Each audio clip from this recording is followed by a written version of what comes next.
சேலத்தில் அவங்க அப்பாவுக்கு கருணாநிதிக்கு வெண்கலத்தில் சிலை செஞ்சுருக்காரு. அதில் இவனை வந்து கருப்பு கலர் பெயிண்ட் அடிச்சிட்டான். கருப்பு கலர் பெயிண்ட்டை ஊற்றிட்டான். தூங்கவே இல்லையா.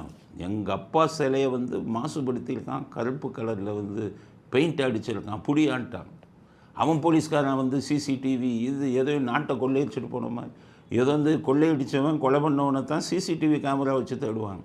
இவங்க அப்பா சிலையில் வெங்கல சிலையில் கருப்பு பெயிண்ட் அடிச்சுட்டான்னு அவன் ஆளை கண்டுபிடின்னு தூங்கவே இல்லையா. உடனே போலீஸ் இது பண்ணி விடிய போலீஸ் சிசிடிவி கேமராவை வச்சு எவன் வந்து அடித்தான்னு ஆராய்ச்சி பண்ணிக்கிட்டு இருக்காங்க.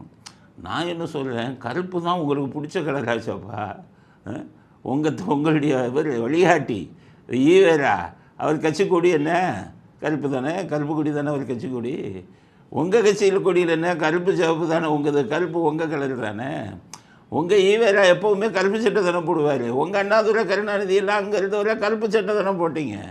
உங்களை நாட்டில் இருக்கிறவங்களாம் கருப்பு சட்டைக்காரன்னு காரி துப்புனவங்க தானே நீங்கள். கருப்பு சட்டைக்காரனுக்கு பொண்ணு கொடுக்க மாட்டேன்னா அடித்து விரட்டப்பட்டவங்க தானே நீங்கள். கருப்பு தான் உங்களுக்கு மிகவும் பிடித்த கலராக செய்ய கோபப்படுறீங்க. இந்தியா சுதந்திரம் கிடைச்ச உடனே இந்தியாவுக்கு சுதந்திரம் கிடைச்ச உடனே இந்தியா முழுவதும் இருந்த மக்கள் பாரதியார் சொன்னபடி ஆடி பாடினாங்க. ஆடுவோமே பள்ளு பாடுவோமே ஆனந்த சுதந்திரம் அடைந்து விட்டோம் என்றுன்னு இந்தியா பூரா ஆடி பாடினாங்க. ஒரே ஒரு ஆள் உங்கள் ஈவேரா உங்கள் சிஷியங்க நீங்கள் எல்லோரும் அன்னைக்கு வீட்டில் ஏற்றுனது கருப்பு கொடி தானே. உங்கள் பிராண்டாச்சே, உங்களுடைய பிராண்ட் அது ட்ரேடு மார்க்கு, திமுகவோட ட்ரேடு மார்க்கு. அதுக்கப்புறம் ரொம்ப நாளாக அது ஒவ்வொரு சுதந்திர தினத்தில் இன்றைக்கும் கருப்பு கொடி ஏற்றினவன் தானே நீங்கள். அதனால் கருப்பு தானே உங்களுக்கு எல்லாமே. அதனால் கருப்பு அவன் கரெக்டாக தானே ஊற்றினவன்.